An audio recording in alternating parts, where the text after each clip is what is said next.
Hello student, श्रद्धा intermediate college कचनार रायतलाब वाराणसी से मैं मुन्ना सर। पिछले वीडियो में आपको केमिस्ट्री रसायन विज्ञान विलयन चैप्टर में विलेयता को प्रभावित करने वाले कारकों के बारे में अध्ययन कराया गया था, जिसमें आपको विलेयता को प्रभावित करने वाले कारकों में जैसे टेम्परेचर, ताप था, विलेय और विलायक की प्रकृति था। और यहाँ पर और दो कारकों का उल्लेख किया जा रहा है, जैसे विलेय के कणों का आकार। स्टूडेंट ध्यान दें, पिछले वीडियो में आप विलेयता पढ़े हैं और विलेयता को प्रभावित करने वाले दो कारक भी पढ़े हैं। ये आपका तीसरा कारक है जो विलेय के कणों का आकार है। तो स्टूडेंट ध्यान दें कि विलेयता को प्रभावित करने वाला जो कारक है विलेय के कणों का आकार भी है। तो किसी क्रिस्टलीय ठोस के छोटे कण बड़े कणों की अपेक्षा जल्दी घुलते हैं। स्टूडेंट ध्यान दें, बस एक लाइन का ही है। आप समझे कि अगर कोई विलेय पदार्थ है और वह छोटे साइज का है तो जल्द घुलेगा, अर्थात उसकी विलेयता अधिक रहेगी, और बड़े साइज का जो कण है उसकी विलेयता जो है वो कम रहेगी। यहाँ पर आप देखिए चौथा कारक स्टूडेंट ये बहुत इम्पॉर्टेंट है, सम आयन प्रभाव। और आपको क्वेश्चन भी पूछा जाएगा कि सम आयन प्रभाव से आप क्या समझते हैं। यहाँ आप देख रहे हैं विलयन में सम आयन की उपस्थिति से साधारणतः अल्प विलेय लवणों की विलेयता घट जाती है। स्टूडेंट ध्यान दें, जब विलयन में समान आयन आ जाएं तो उस समय विलेयता जो होती है घट जाती है किसी भी विलेय पदार्थ की। उदाहरण के लिए बताया जा रहा है कि AgCl की जल में विलेयता सोडियम क्लोराइड के विलयन की अपेक्षा अधिक होती है। ध्यान दें स्टूडेंट कि AgCl की जल में जो विलेयता है सोडियम क्लोराइड के विलयन की अपेक्षा अधिक होती है, क्योंकि क्लोराइड आयनों सम आयन की उपस्थिति AgCl की विलेयता को कम कर देती है।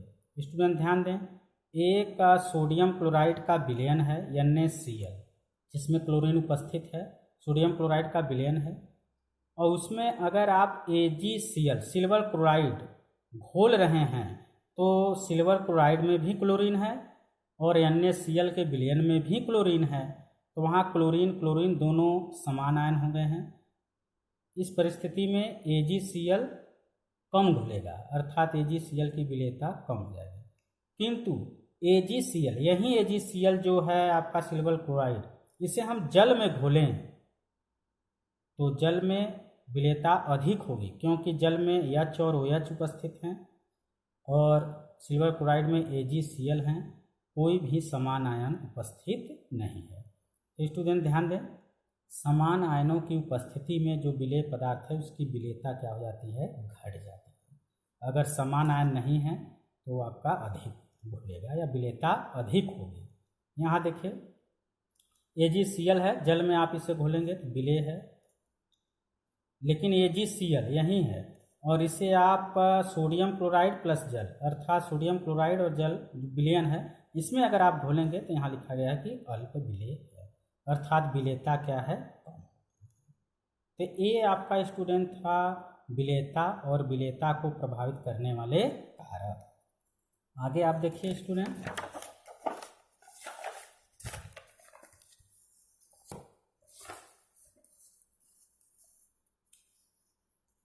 यहाँ आप हेडिंग देखिए स्टूडेंट, रासायनिक यूनिटों में सांद्रता व्यक्त करने की विधियाँ। ध्यान दें स्टूडेंट, सॉल्यूशन है, विलयन है, अब हमको उसको नापना है। तो भौतिक यूनिट जो है स्टूडेंट वो जैसे ग्राम में, मिलीग्राम में, लीटर में, जैसे आप नापते हैं कि घर पर कि 1 गिलास शरबत है, 1 गिलास दूध है, ऐसे ये सब भौतिक यूनिट हैं। लेकिन रासायनिक यूनिट यहाँ बताया जा रहा है आपको, रासायनिक यूनिटों में सांद्रता व्यक्त करने की विधियाँ। रासायनिक यूनिट अर्थात उसके मोल से संबंध रखता है कि उसमें कितने मोल उपस्थित हैं पदार्थ के, या जो भी है मोल फ्रैक्शन, मोल प्रभाज क्या है, उस पर डिपेंड करता है। यहाँ सबसे पहले आपको बताया जा रहा है मोलरता। मोलरता का मतलब ये है कि आपसे ये पूछा जा रहा है कि विलयन में विलेय के कितने मोल उपस्थित हैं। मोल स्टूडेंट ध्यान दें, मोल वहीं जो विलयन के आपके विलयन में विलेय के कण उपस्थित हैं, जो एवोगैड्रो नंबर 6.002 इंटू 10⁻26 है एवोगैड्रो नंबर, उसी के बराबर होता है एक मोल। तो यहाँ पर अगर आपसे पूछा जा रहा है कि मोलरता से आप क्या समझते हैं या मोलरता की परिभाषा लिखिए, तो इसका मतलब यह है स्टूडेंट कि आपसे पूछा जा रहा है कि उस विलयन में विलेय के कितने मोल उपस्थित हैं। तो यहाँ पर परिभाषा आप देख रहे हैं लीटर और ग्राम जो है उसमें है। तो विलयन के 1 लीटर में, स्टूडेंट ध्यान दें, विलयन के 1 लीटर में विलेय के मोलों की संख्या विलयन की मोलरता कहलाती है। मोलरता क्या है? 1 लीटर विलयन ले लीजिए। ध्यान दें स्टूडेंट, 1 लीटर आपका चीनी का विलयन है। अब उसमें चीनी कितने मोल उपस्थित हैं, उसी को आप कह रहे हैं मोलरता। तो मोलरता कैसे निकलती है स्टूडेंट ध्यान दें, विलयन की मोलरता बराबर विलेय के मोलों की संख्या बटे विलयन का आयतन लीटर में। स्टूडेंट ध्यान दें, अगर विलेय के मोलों की संख्या आप बता देते हैं और विलयन किस में लेना है, लीटर में बता देते हैं, तो वहीं आपकी क्या होती है, मोलरता। अब आपको स्टूडेंट ये है कि आप विलेय के मोलों की संख्या कैसे निकालेंगे, कैसे जानेंगे कि ये विलेय के मोलों की संख्या क्या है। तो आप देखें, विलेय के मोलों की संख्या निकालने के लिए आप विलेय का भार ग्राम में और विलेय का अणु भार। स्टूडेंट ध्यान दें, जैसे आपको नमक लिए हैं या आपका चीनी लिए हैं, तो चीनी कितने ग्राम लिए हैं, 10 ग्राम, 5 ग्राम, या नमक कितने लिए हैं, 5 ग्राम, 10 ग्राम, या ग्लूकोज कितना लिए हैं, तो वह उसका भार प्लस चीनी का या नमक का या ग्लूकोज का अणु भार, ये देख रहे हैं, इसको डिवाइड कर देंगे तो आपको मोलों की संख्या आ जाएगी। तो विलेय के मोलों की संख्या विलेय का भार ग्राम में और विलेय का अणु भार। इस तरह से आप देख रहे हैं कि टोटल जो आपका सूत्र निकल कर आता है वो आपका है, अतः विलयन की मोलरता जो है विलेय का भार बटे विलेय का अणु भार, फिर बटे कुल के बटे है विलयन का आयतन लीटर में। तो स्टूडेंट ध्यान दें, विलयन की मोलरता क्या होती है, विलेय का भार बटे विलेय का अणु भार और कुल के बटे विलयन का आयतन लीटर में। यहाँ आप देखें नोट में आपको है, बहुत इम्पॉर्टेंट, आपको बहुविकल्पी में मिलेगा कि कौन ताप पर निर्भर करता है और कौन ताप पर निर्भर नहीं करता है। तो उसमें आपको मोलरता है, मोललता है, मोल प्रभाज है, ये सब ऑप्शन में मिलेंगे। यहाँ पर आप देखें कि मोलरता ताप पर निर्भर करती है।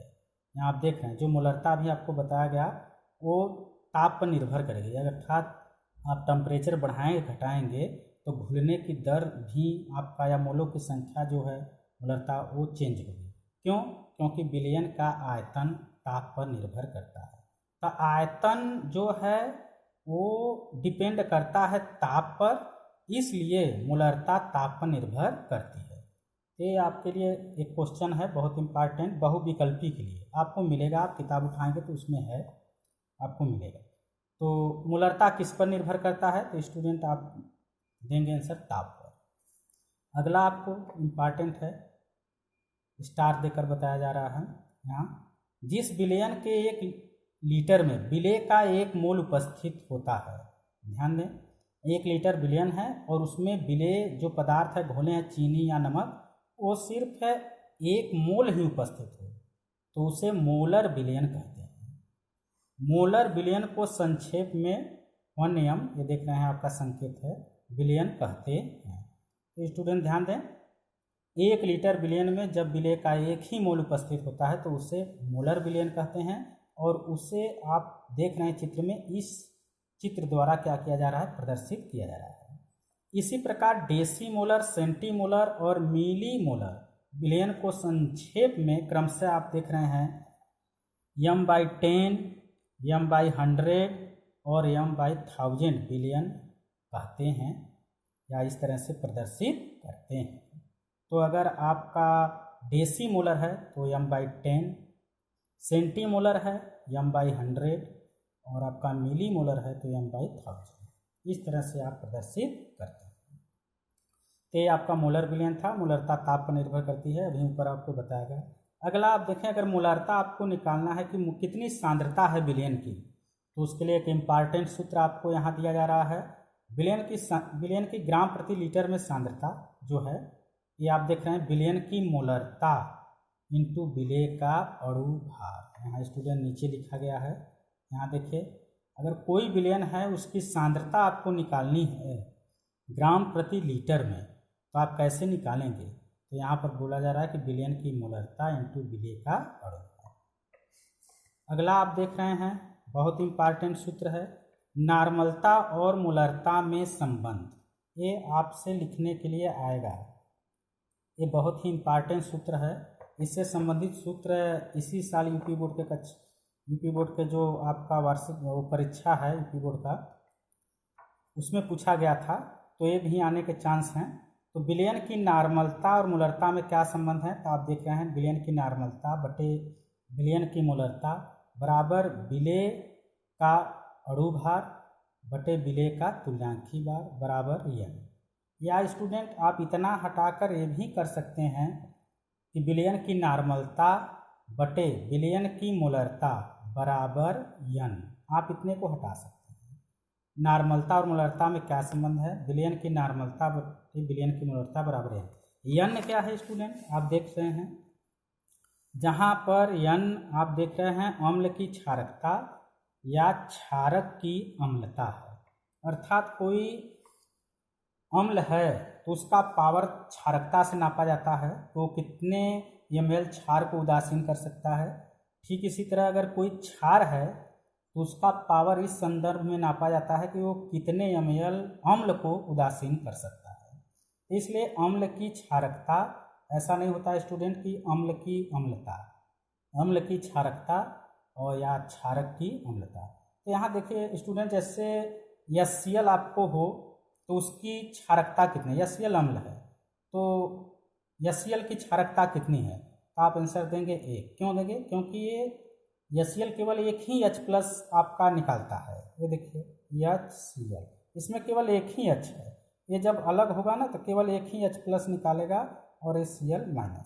ठीक इसी तरह अगर पूछा जाए कि H2SO4 की क्षारकता कितनी है, तो आप कहेंगे 2। क्यों? H2SO4, इसमें जो निकलेगा हाइड्रोजन उसकी संख्या कितनी रहेगी? 2, और जबकि HCl में जो निकलेगा वो 1। तो इसलिए HCl की क्षारकता 1 और H2SO4 की क्षारकता 2।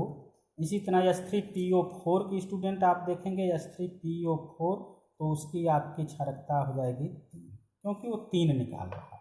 इस तरह से आपका लिया जाता है कि क्षारकता या अम्लता क्या होता है। अगर हम क्षार की अम्लता देखें तो NaOH एक क्षार है स्टूडेंट, ध्यान दें, NaOH एक क्षार है। ये कितना OH निकालेगा? 1। तो इस तरह से इसकी जो अम्लता होगी वो लगभग 1, ऐसा माना जाता है। ऐसा इस तरह से। यहाँ देखिए, अगला सूत्र आपके लिए और इम्पॉर्टेंट है स्टूडेंट। अगर आप विलयन बना रहे हैं, आप 500 ml लिए हैं, उसमें 10 ग्राम चीनी डाले हैं, उसकी मोलरता आपको ज्ञात है, कुछ है, तो आपसे पूछा जाएगा कि अगर हम इसमें 100 ml और जल डाल दें तब इसकी मोलरता कितनी होगी। स्टूडेंट ध्यान दें, अगर आप 500 ml जल लिए हैं, उसमें 2 ग्राम चीनी डाल दिए, तब इसकी मोलरता इतनी है, आपको बता दिया गया। अब बोल रहा है क्वेश्चन में आगे कि अगर इसमें हम 100 ml और जल मिला दें तब कितनी मोलरता हो। तो इस संदर्भ में इस टाइप के क्वेश्चन को हल करने के लिए आपको एक बेहतरीन सूत्र है, m1 × V1 बराबर m2 × V2।